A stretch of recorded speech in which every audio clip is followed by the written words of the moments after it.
Mario is a series that I'm somewhat familiar with, but not enough to know the basics of each game.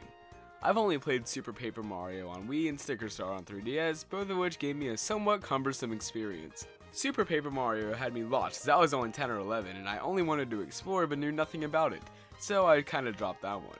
But with Sticker Star, the situation was that it just wasn't fun for me at all. With a game like Color Splash being announced way back when, I was trying to stay cautiously optimistic. I mean, what if it wasn't great? I would be setting myself up for complete disappointment. I'm pretty sure everyone trashed it just enough before it came out for me to go in with super low expectations though. And no, it is not your traditional Paper Mario RPG. In fact, the genre says it's action-adventure. And yeah, it's an action-adventure game. I went on an adventure and I really liked it. With that said though, the little knowledge I had with the previous installments to the series became somewhat irrelevant.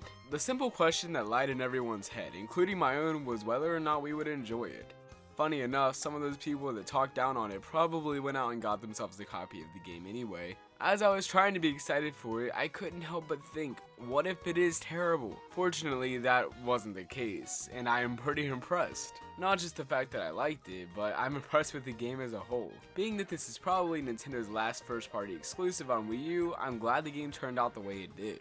I haven't played the original Paper Mario or the Thousand Year Door. I'm convinced that this game is the best one out of the three I've played so far. Sure, no game is perfect, but throughout the game, it's the little sparks of charm and witty humor that make the experience much more enjoyable. Whether that's communicating with your sidekick Paint Can Huey or making your way through treacherous paths to lead you to the paint stars you're in dire search of, the attention to detail in this game in some ways shines so much brighter than all other aspects thrown in. It starts out as a simple wishy-washy plot that eventually delves into more than just your typical stolen princess scenario. And for the record, yes, that is part of the plot. But a colorless toad is handed to Mario in the shape of an envelope by Princess Peach and another toad.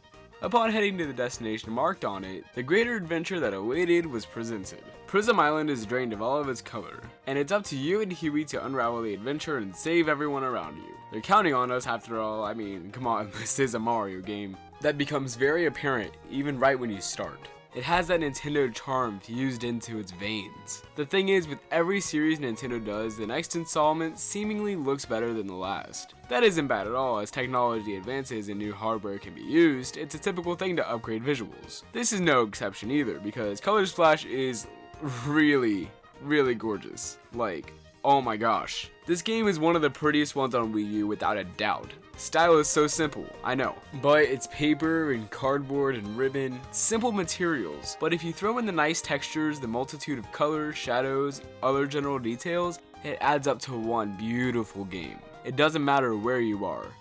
There are a wide array of level designs and they all look glorious. Like any other game, new areas are unlocked as you progress, or in this case, as you collect mini paint stars and big paint stars. The types of worlds you get to explore is a very interesting thing for me to see also. I don't remember this much detail or diversity in the other Paper Mario games I've played. Levels range from the lovely ocean blue of Blue-Ray Beach to the dino-inhabited land of Marmalade Valley. They're all based around their own themes for the most part. The crafty, paper-like aesthetic really makes each area unique in its own way. The thing is, it takes a while to even get to a point in the game where you feel like progress is being made. The story itself is rather slowly developed in the beginning. Up until the end of the first chapter, it felt like I wasn't getting anywhere because of the minimal details I had about what was even going on. Sure, we have our goals and missions that need accomplished, but none of these involve learning new details about Bowser's antics or rescuing the princess. It's all about the paint stars. The two concepts end up blending themselves together pretty well later on throughout the game, and it works for the most part.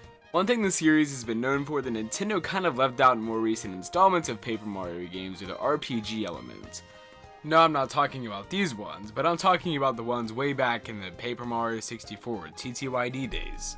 In a way, I can see people comparing Sticker Star's battle system to this. But the only difference is that this game did it in a half-decent way. Using the gamepad as a gimmicky controller, you can use the screen to select cards you power up by using paint. The paint's collected from enemy battles or simply swiping your hammer around at everything you see. It's an okay system and I don't mind it. It isn't my favorite thing ever though, as simply running into the same direction as a foe instantly starts a battle. Sure, I get that it's the idea of the game at all, but the battling part isn't my cup of tea. More so, the exploration is. And as you progress and discover new areas, you are eventually given the ability to jump on certain enemies without immediately spawning into a battle, and I was very excited about that. Another important feature in the game is the cutout ability. Basically, when you see an environment that also resembles a platform, you simply hit a button and boom. You trace the perimeter of the area as you make your way across. This is used in areas that are virtually impossible to pass into otherwise. I would show you actual footage of that, but sadly you have to trace the object of the shape you see on the gamepad. And for some reason, the TV doesn't want to show the same thing. Overall, how is Paper Mario Color Splash? It improved immensely over Sticker Star, as the game itself is actually fun. Like, very fun. That isn't to say that Sticker Star was trash, but I will be able to remember so many more levels from this game than the 3DS installment. The boss battles are great and the story has some sort of depth to it, and it may be a little bit slow progression in the beginning, but it's worth it to figure out the entirety. It just takes a little time for you to get through the game to figure it all out.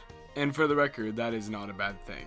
The thing cards are also an important part of your journey, being your way to defeat bosses and discover secrets hidden within the game. The music is fun and balancing it overall, it puts a smile on my face, cause every level matches the tune you're listening to. The writing is so witty that it's incredible in some aspects, and all in the best of ways. It's so much better than I thought it would be. Don't judge a game by the hate that surrounds it, you may be surprised.